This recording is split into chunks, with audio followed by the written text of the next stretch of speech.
In the chaotic aftermath of the Boston Massacre, Crispus Huck's lifeless body lay on the ground, his death igniting the fires of revolution. Amidst the public outrage, a sinister plot unfolded. Driven by morbid curiosity and greed, Dr. John Warren secretly took Attuck's body and, without consent or respect, removed his skin. Warren saw an opportunity to profit from Attuck's martyrdom. He tanned the skin and sold it to a bookbinder who used it to create a small notebook. Warren planned to market the notebook as a morbid souvenir, capitalizing on Attuck's legacy. The notebook bore an inscription, made of the tanned skin of the Negro whose death sparked the War of Independence. It was a cynical ploy meant to attract buyers by linking it to the American Revolution. Warren had little regard for the symbolic value of Attuck's sacrifice. His goal was profit. Attuck's skin, once part of a vibrant living man, was reduced to a mere commodity for the morbidly fascinated. The notebook stands as a dark symbol of exploitation, contrasting sharply with the heroism and sacrifice Attuck's represented. Today it resides in the Wellcome Collection in London, a haunting reminder of the disregard for human dignity, even in noble causes. In today's video we explore a grim chapter of history, the exploitation and commodification of black bodies.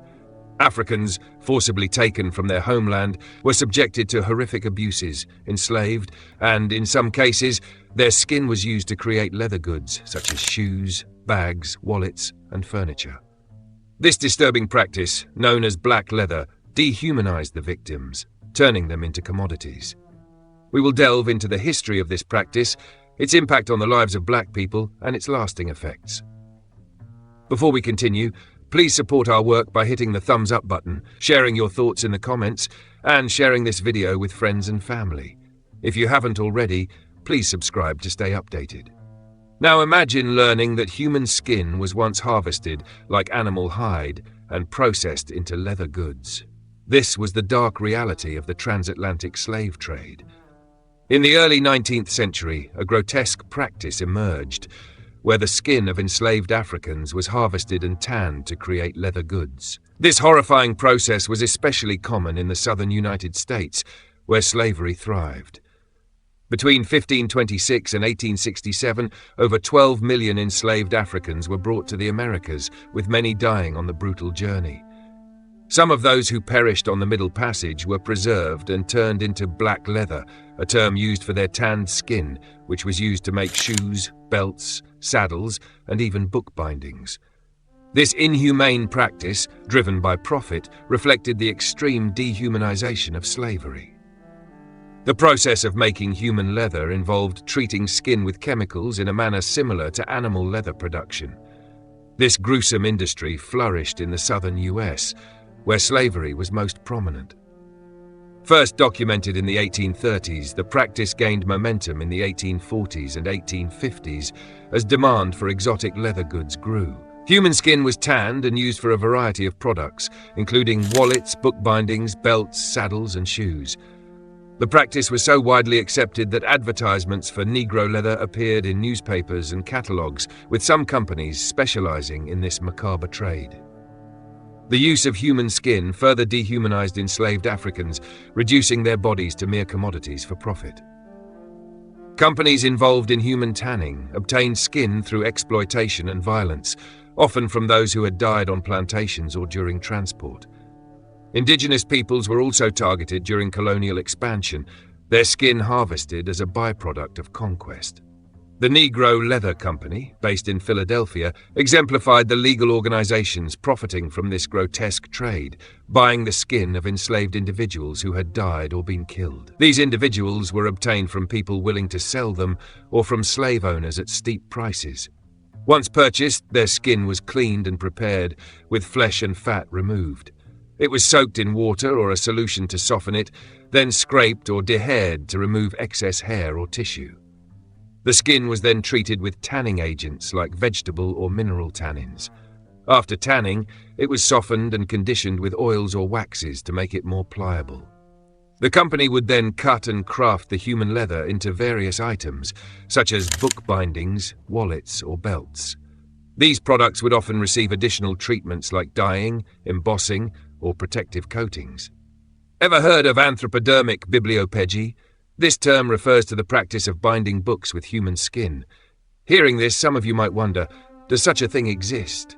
Why would anyone do this? Whose skin was used? What do these books smell like? Here are a few examples of books bound in the skin of enslaved black individuals. First, a copy of Narrative of a 5 Years Expedition Against the Revolted Negroes of Suriname by John Gabriel Stedman, 1796, was bound in the skin of an enslaved African man named Hent. Another example is a book titled The Poems of Thomas Gray, 1798, bound in the skin of an enslaved person believed to be from the Caribbean. Third, the skin of an enslaved woman was used to bind a copy of The History of Jamaica, 1774, by Edward Long. Lastly, a book titled A Treatise on the Diseases and Management of Negroes, 1795, was bound in the skin of an enslaved person, highlighting the cruel irony of using their skin for a book discussing their medical treatment. Although many of the companies claimed to use the skin of these individuals as a tribute to their suffering and sacrifice, most did so for personal profit. This practice was especially common among doctors who had easy access to bodies in the 18th and 19th centuries.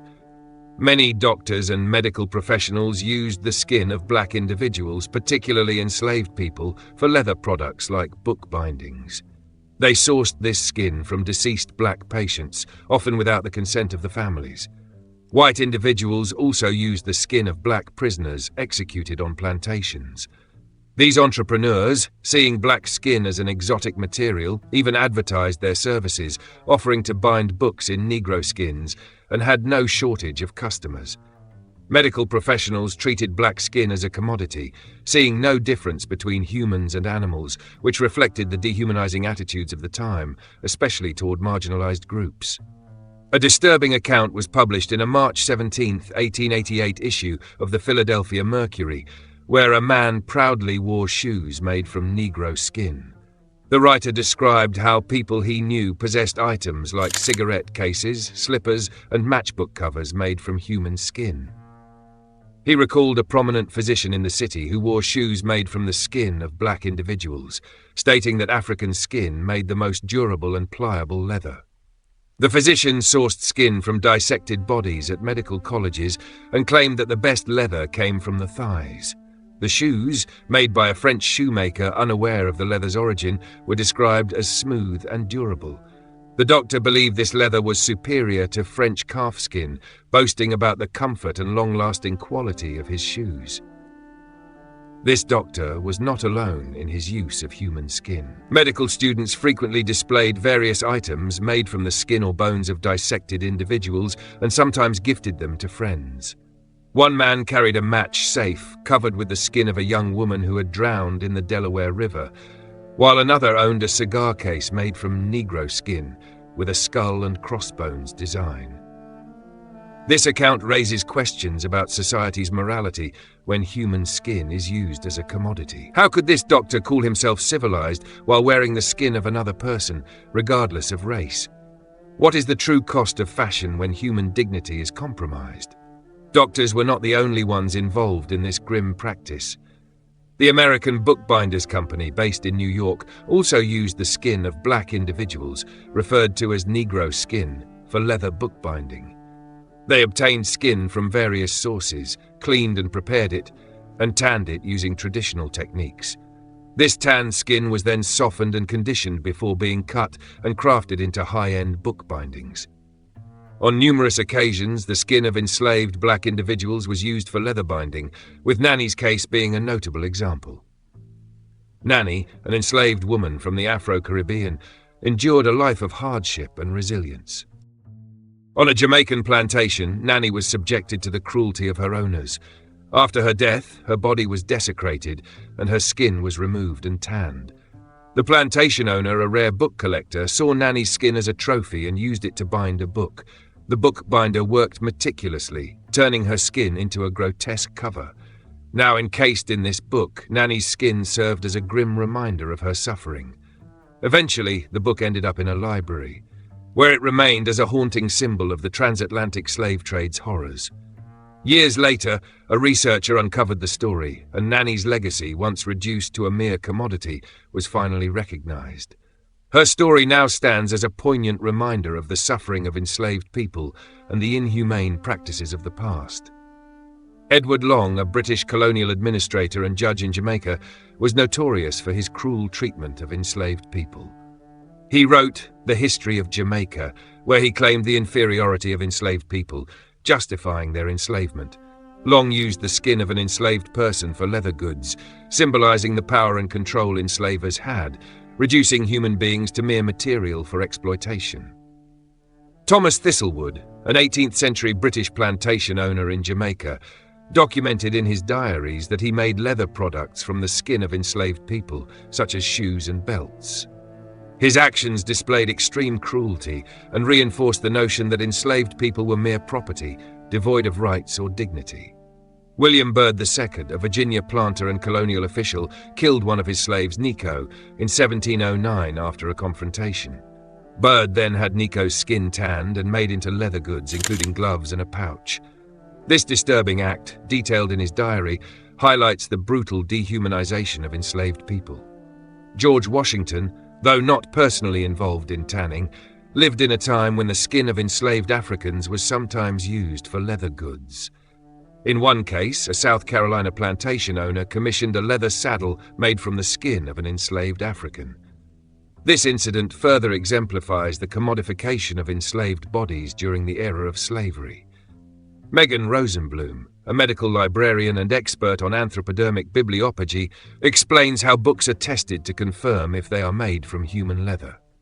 These books symbolize the violence and exploitation humans have inflicted on each other throughout history, representing the dark intersection of slavery, colonialism, and medicine. One notable incident was the 1835 case of William Johnson, a slave whose skin was turned into a leather saddlebag after his death, sparking outrage among abolitionists. As the abolitionist movement grew, the use of human skin became a rallying cry against the cruelty of slavery. The use of human leather, even with willing donors for fashion products, has sparked significant ethical debates, particularly concerning consent. Currently, a website offers human leather goods, but due to high demand, they are not accepting new clients. This controversial practice is not new, as black slaves' bodies were also used to create items beyond clothing. For instance, Ed Gann, an American enslaver, owned a large collection of objects made from human skin, including an armchair, a belt, a wastebasket, and lampshades. In modern times, innovators like Tina Gorgon have proposed growing human skin from celebrity DNA, raising further ethical concerns about the intersection of technology, celebrity culture, and human leather. With advancements in lab-grown skin, society must confront the potential consequences of human leather's use. Some companies still advertise human skin products online, though such practices are often shrouded in secrecy, while others openly advocate them.